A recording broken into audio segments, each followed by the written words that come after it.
오이는 스마트팜에 적합한 작물이지만 아직까지 스마트팜 생산 매뉴얼이 없습니다. 천안시가 오이 스마트팜 확대를 위해 농촌진흥청, 대학 등과 함께 매뉴얼 개발에 나섰습니다. 아산시가 배방읍 폐철도 부지의 미관 개선을 위해 꽃밭 조성 사업을 진행 중이지만 관리가 제대로 이루어지지 않아 올해도 봄꽃 보기가 사실상 어려워졌습니다. 지난 3년간 코로나19로 취소 또는 축소 개최됐던 세종 진로박람회가 올해는 모처럼 성대하게 열렸습니다. 다양한 체험을 통해 자기주도적 진로 의식을 키우는 장이 되고 있습니다. 시청자 여러분 안녕하십니까? BTV 뉴스입니다. 오이는 스마트팜에 매우 적합한 작물로 알려져 있습니다. 하지만 아직까진 스마트팜 생산 매뉴얼이 없어 농가들이 접근하기가 어려웠는데요. 전국 오이 생산량 1위인 천안시가 농촌진흥청, 대학 등과 함께 매뉴얼 개발에 나섰습니다. 손용환 기자의 보도입니다. 천안의 대표 작물 중 하나인 오이, 목청과 수신, 병천, 동면을 중심으로 385개 농가가 약 200헥타르에서 연간 3만 1,000여 톤을 재배하고 있습니다. 최근 스마트팜에 대한 관심이 높아지고 있지만 우리 지역에서 오이를 접목한 곳은 아직 없습니다. 토마토와 딸기, 파프리카에 대한 스마트팜 생산 매뉴얼은 개발돼 있지만 오이에 대한 매뉴얼은 없기 때문입니다. 이런 가운데 시가 농촌진흥청, 충남농업기술원, 전남대 등과 함께 오이 생산성 향상을 위한 생육 모델 개발에 나섰습니다. 2023년부터 2025년까지 오이 스마트팜 표준 생산 매뉴얼을 개발하고 있습니다. 매뉴얼이 완성되면 우리 지역 오이 스마트팜 재배 규모 확대에 큰 도움이 될 것으로 예상하고 있습니다. 이 밖에도 올해 총 20억 원을 들여 모두 4곳에 보급형인 천안형 스마트팜 온실을 구축하고 2026년까지 16곳으로 늘려나갈 계획입니다. 또 청년 농업인들이 부담 없이 실습을 할 수 있도록 내년까지 청년 임대형 스마트팜도 조성합니다. 스마트 농업을 육성하기에 빅데이터를 활용한 천안형 스마트팜 육성 계획 로드맵을 수립하고 운영을 합니다. 크게 5개 분야로 총 사업비 100억 원을 투입할 계획입니다. 한편 지난 2021년 농업기술센터에 조성한 스마트팜 테스트베드에선 현재 ICT를 활용한 원격과 자동 제어로 오이와 딸기, 멜론, 개구리 참외의 생육 데이터를 수집하고 있습니다. BTV 뉴스 송용환입니다. 아산시가 지난해부터 배방읍 폐철도 부지에 봄 꽃밭 조성에 나섰는데요. 올해도 유채꽃을 파종했지만 꽃밭은커녕 불법 경작만 계속되고 있습니다. 보도에 김장섭 기자입니다. 장항선 복선전철 선형 개량 이후 장기간 사용되지 않고 있는 아산 배방읍의 폐철도 부지. 잡초와 불법 경작으로 도시미관을 크게 해치고 있다는 민원이 계속되면서 아산시는 국가철도공단과 협의를 통해 지난해부터 이곳에 꽃밭을 조성하기로 했습니다. 올해도 지난 3월 말 유채꽃 종자를 파종했습니다. 하지만 5월 중순에 접어든 지금 꽃송이를 찾아보기가 힘들 정도입니다. 듬성듬성 잡초만 자란 상황. 유채꽃을 파종한 폐철도 부지입니다. 하지만 보시는 것처럼 불법 경작이 계속되고 있습니다. 파종만 했을 뿐 제대로 된 관리가 되지 않으면서 미관 개선에는 도움이 되지 않고 있는 겁니다. 잘 안 자라서 봄 같은 데는 별로 보기 안 좋던데. 이에 대해 아산시 배방읍 행정복지센터는 철도로 사용되던 부지다 보니 토질이 좋지 않아 유채꽃 생육이 제대로 되지 않은 것 같다며 제대로 된 꽃밭을 조성하기 위해서는 모종을 심어야 하는데 폐철도 부지 길이만 500m에 달해 예산이 너무 많이 들어간다며 꽃밭 조성에 어려움을 토로했습니다. 폐철도 부지 미관 개선을 위해 봄철 꽃밭 조성에 나선 아산시 배방읍. 하지만 파종만 했을 뿐 제대로 된 관리가 이루어지지 않으면서 올해 봄꽃 보기가 어려워졌습니다. BTV 뉴스 김장섭입니다. 사회가 변화하면서 직업에 대한 선호도도 빠르게 변해가는 만큼 학생들 역시 자신의 진로를 선택하는 것이 쉽지만은 않은 것이 현실입니다. 이런 가운데 학생들에게 여러 직업 체험 기회를 제공하는 진로 박람회가 세종에서 열렸다고 해서 찾아가 봤습니다. 김우순 기자입니다. 초등과 중학교 여학생들이 화장하는 방법을 알려주는 전문가의 손동작에서 시선을 떼지 못합니다. 설명을 다 들은 학생들은 처음 접하는 색조 화장품과 화장도구를 이용해 친구 얼굴을 예쁘게 꾸며보기도 합니다. 바로 옆 부스에선 손톱을 알록달록 꾸미는 네일아트 체험에 여념이 없습니다. 세종 진로박람회에 마련된 체험 부스로 미용, 헬스뿐 아니라 제과와 공예, 예술, 문화 등 32가지에 이르는 진로 체험이 이뤄져 참여한 학생들에게 호응을 얻었습니다.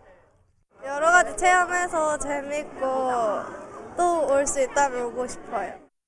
진로에 대해 많이 이런 게 있었구나라는 걸 많이 알았어요. 직접 체험하는 게 더 실감나고 좋은 것 같아요.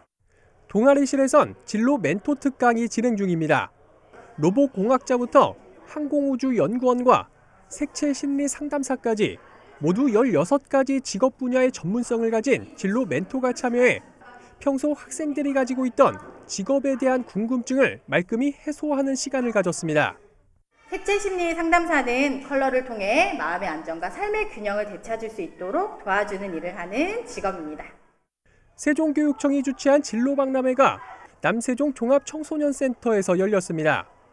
특히 이번 박람회는 지난 3년간 코로나19로 무산 또는 축소 개최됐던 것과 달리 성대하게 치러져 1,800여 명에 이르는 초등학교 6학년과 중학교 1, 2학년 학생들에게 다양한 진로 체험 기회를 제공하는 장이 됐습니다. 이번 진로 박람회는 학생들의 진로 탐색 및 진로 체험의 기회를 제공해 주기 위해서 기획되었고요. 이번 진로 탐색 및 진로 체험을 통해서 학생들의 자기주도적 진로 탐색 역량을 강화할 수 있을 것으로 저희들은 생각하고 있습니다. 진로교육원은 올해 개최 결과와 학생들의 반응을 종합적으로 검토해 내년엔 진로 체험 영역을 더 확대할 방침이라고 밝혔습니다. 학생들의 적성과 소질에 맞는 진로를 찾을 수 있도록 돕는 진로 체험 교육의 중요성이 날로 커지고 있습니다. BTV 뉴스 김우순입니다. 천안시가 약 90억 원을 들여 전기승용차 300대와 전기화물차 230대를 추가로 보급합니다. 올 들어 519대를 보급한 시는 이번 2차분까지 합치면 상반기에만 1,049대를 보급하게 됩니다. 보조금은 국비와 지방비를 합쳐 전기승용차는 최대 1,380만 원, 전기화물차는 1톤 소형 기준 2,100만 원입니다. 자세한 내용은 천안시청 또는 무공해차 통합 홈페이지에서 확인하면 됩니다. 세종자치경찰위원회가 학교폭력 예방을 위해 가상현실을 바탕으로 한 실감형 교육 콘텐츠 제작 사업을 추진합니다. 이를 위해 행정안전부 특별교부세 1억 5천만 원을 확보했으며 이달 중 입찰을 거쳐 오는 10월까지 제작을 마칠 예정이라고 밝혔습니다. 아울러 최근 사회적 이슈로 대두된 마약 등 청소년 비행을 예방하기 위한 대책으로 시민이 참여하는 민관경 합동순찰을 정기적으로 추진할 방침이라고 덧붙였습니다.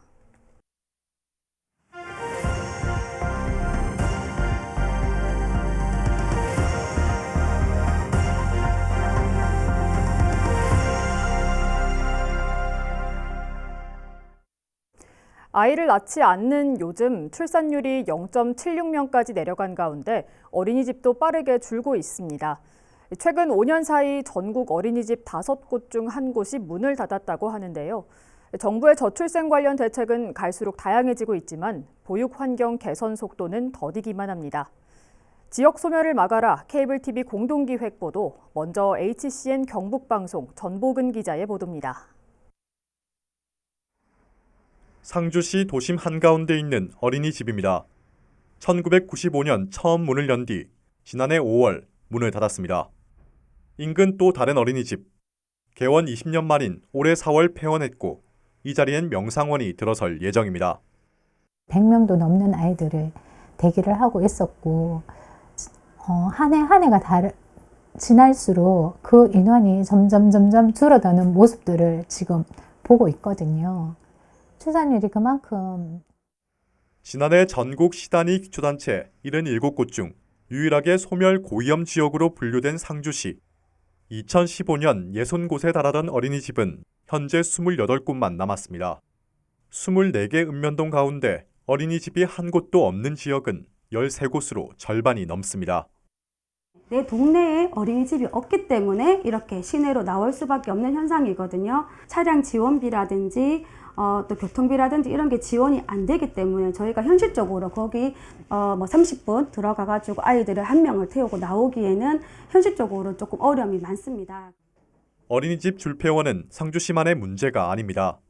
2021년까지 5년간 전국 어린이집 7,000여 곳이 문을 닫았습니다. 같은 기간 노인 복지시설은 약 9,000곳 늘었습니다. 저출생 고령화 현상을 극명하게 보여주는 단면입니다. 출생률이 해마다 역대 최저치를 경신하면서 정부는 국가의 보육 책임 강화를 내세워왔습니다. 경북도의 보육 관련 사업만 40여 개, 여성과 아동복지 정책, 시군구 자체 사업까지 합치면 보육 지원책은 수백여 개가 넘습니다.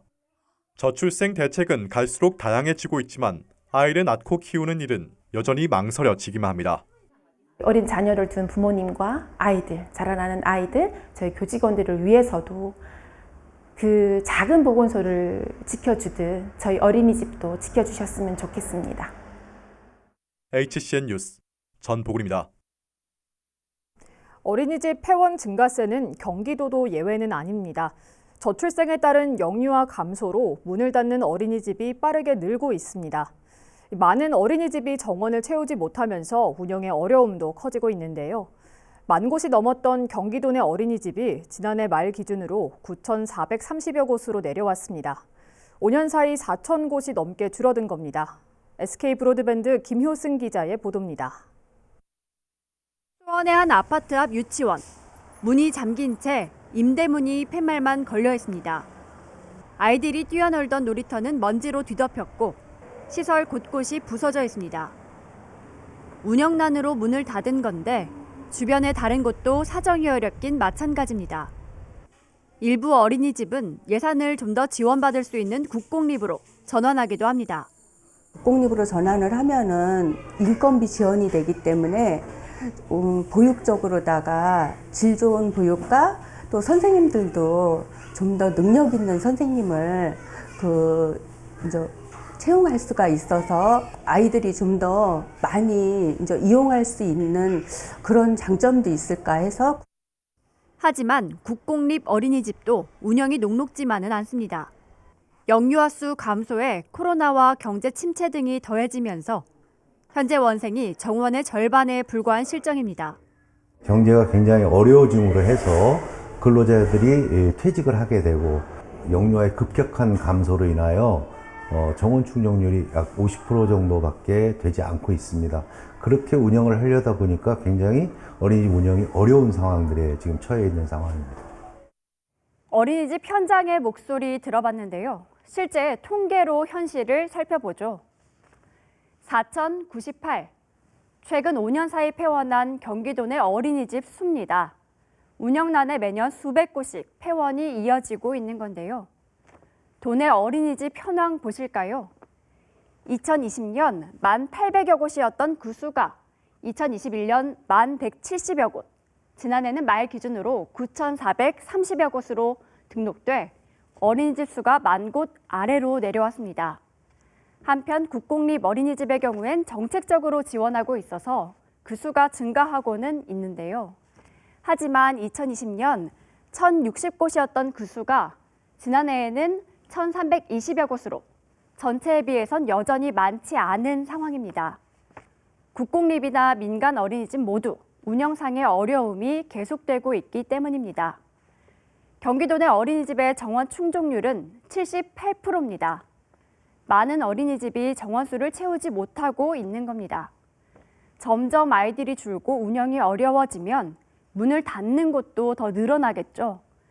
지자체마다 각종 지원금의 국공립 전환 사업들도 이어지곤 있지만 폐원 숫자는 줄지 않고 있습니다.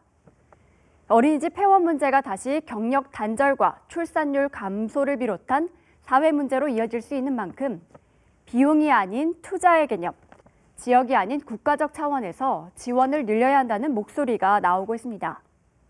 아이가 줄었다고 해서 보육의 예산을 아이 숫자에 맞게끔 줄이지 말고 시설에 투자한다는 생각으로, 보육의 질의 향상을 위해서 투자한다는 생각으로 지금의 지원 규모를 유지하고 좀 더 현실적인 대책 마련에 시급히 나서야 할 때라고 생각합니다.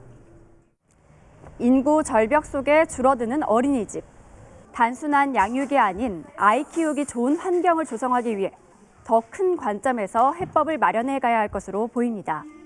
BTV 뉴스 김효지입니다. 저출산 문제 해결, 공감대 속에 다양한 정책 방향이 제시되고 있습니다. 요즘 전국적으로 다자녀의 기준을 2명으로 완화하는 추세인데요. 하지만 커진 예산 부담이 풀어야 할 숙제로 남아 있습니다. 딜라이브 이승준 기자의 보도입니다. 전국 광역시도 17 중 12곳이 최근 다자녀 기준을 2자녀 가정으로 완화했습니다.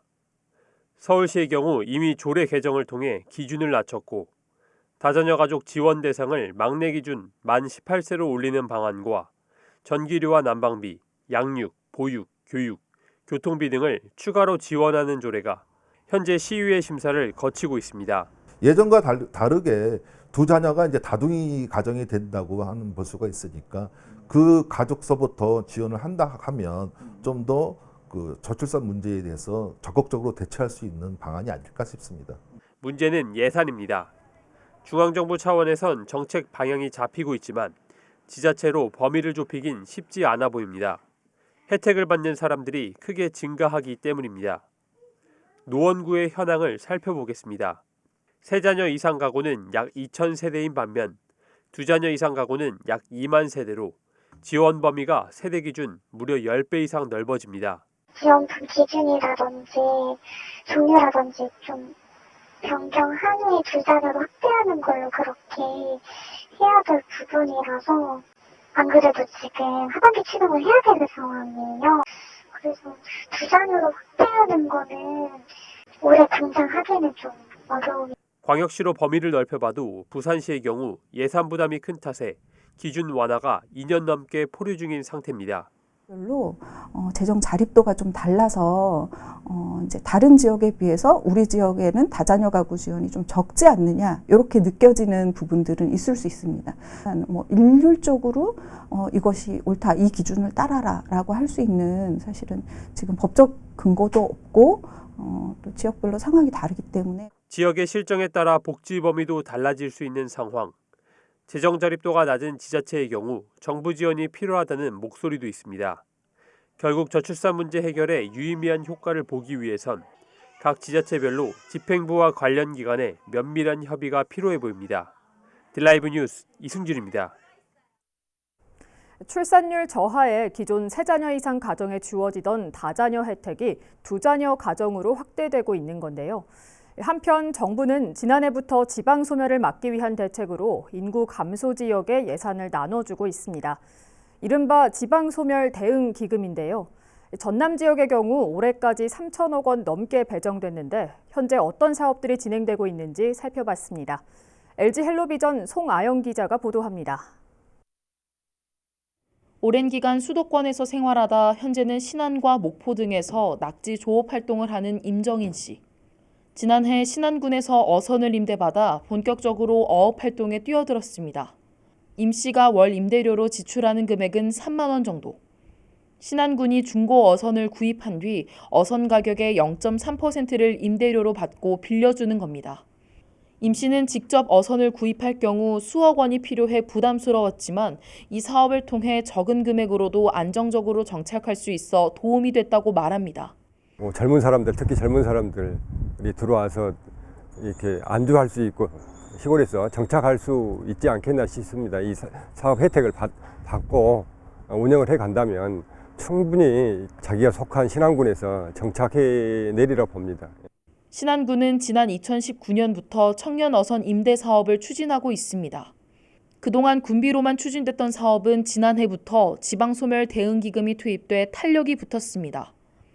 당초 30억 원대였던 예산 규모가 2배 이상 올라 74억 원으로 증가한 겁니다. 이처럼 전남에서 지방소멸 대응기금을 활용해 인구 유입 정책을 마련한 시구는 모두 16곳. 해남군은 오는 2026년까지 솔라시도 기업단지에 전문 기술학교를 설립해 일자리 교육을 제공하고 취업까지 연계할 계획입니다. 진도군은 내년까지 폐교를 활용한 청년 창업 공간을 구축할 예정입니다. 중장기 계획을 수립할 예정입니다. 그러면서 우리의 랜드마크시 어떤 사업 발굴 또 지역 간에 연계할 수 있는 시군 간의 그런 사업들을 중점적으로 이와 함께 전남도가 추진하는 지방소멸 대응기금 사업 또한 청년에 초점을 맞추고 있습니다.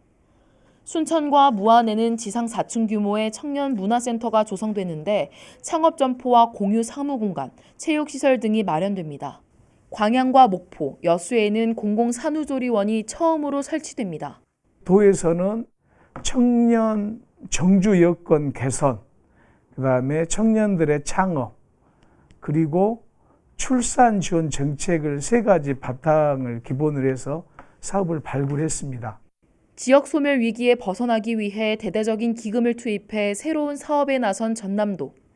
실효성 있는 정책으로 주목받을 수 있을지 앞으로의 성과에 관심이 쏠리고 있습니다. 헬로티비 뉴스 송하영입니다. 이 시각 전국 SK브로드밴드 지역 채널의 주요 뉴스를 살펴보겠습니다. 먼저 인천입니다. 미추홀구 일대에서 전세 사기 행각을 벌인 이른바 권추광 일당에게 범죄 단체죄가 적용됐습니다. 전세 사기에 적용한 사례로는 최초인데 앞으로 경기도 구리와 화성 등의 피해 수사에도 관심이 모아질 것으로 보입니다. 수원시 조원동에 있는 경기도 교육청이 이달 중순부터 광교 신청사 이전을 시작합니다. 기존 청사 부지는 당초 아파트가 건립될 예정이었지만 건설사가 돌연 사업을 포기하면서 방치가 현실화되고 있습니다. 성동구 관내 행당 중 경일고 등 4개 학교의 통폐합안이 알려지면서 지역사회가 술렁이고 있습니다. 특히 행당중학교의 경우 사실상 폐교 수순을 밟게 돼 해당 학부모들이 반발하고 있습니다. 부산에서 양산, 울산 광역철도가 예비 타당성 조사 대상 사업으로 최종 선정됐습니다. 총 연장 48.8km 규모의 철도로 2030년 개통되면 부울경 1시간 생활권 조성의 인프라가 될 예정입니다. 천안시가 천안사랑카드 앱 택시 호출 서비스를 시행합니다. 이번 서비스는 시민들의 요금 결제 선택폭과 택시 호출 편의를 높이고 지역 택시와의 상생을 통한 선순환 구조를 구축하기 위해 도입됐습니다. 택시 호출은 기존 천안사랑카드 앱에서 바로 이용할 수 있으며 별도의 앱 설치나 회원 가입 없이 요금 자동 결제가 가능해 택시 이용 편의성이 한층 높아질 예정입니다. 천안 홍대용 과학관은 다음 달까지 천안 문화유산 별빛 야행 특별 사진전을 엽니다. 전시된 작품은 홍대용 과학관 김종태 주무관이 1년 동안 직접 촬영한 문화유산과 밤하늘입니다. 지난 1월 천안시청을 시작으로 쌍용 갤러리와 삼거리 갤러리 등에서도 순회 전시가 이루어졌습니다. 천안시가 오는 31일까지 한국 축구 유물과 자료 등을 공개 구입합니다. 대상 유물은 유니폼과 축구화, 트로피, 사진 등 각종 기념물과 축구 관련 원본 신문자료와 같은 기록물입니다. 구입한 유물은 천안시가 건립 중인 축구 역사 박물관에 전시될 예정입니다. 작년 기준 한국의 합계 출산율은 0.78명으로 OECD 최저를 기록했는데요. 저출산의 자연스레 뒤따르는 고령화는 국민연금 고갈, 건강보험 적자 등 국가 재정 문제뿐만 아니라 노동인구 부족으로 인한 경제성장 둔화로도 이어집니다. 결국 살기 좋은 나라는 아이 낳기 좋은 나라가 아닐까 싶습니다. 우리 사회가 가장 먼저 풀어야 할 숙제, 과연 언제 그 해답을 얻을 수 있을까요? 이상으로 BTV 뉴스를 마칩니다. 시청해주신 여러분 고맙습니다.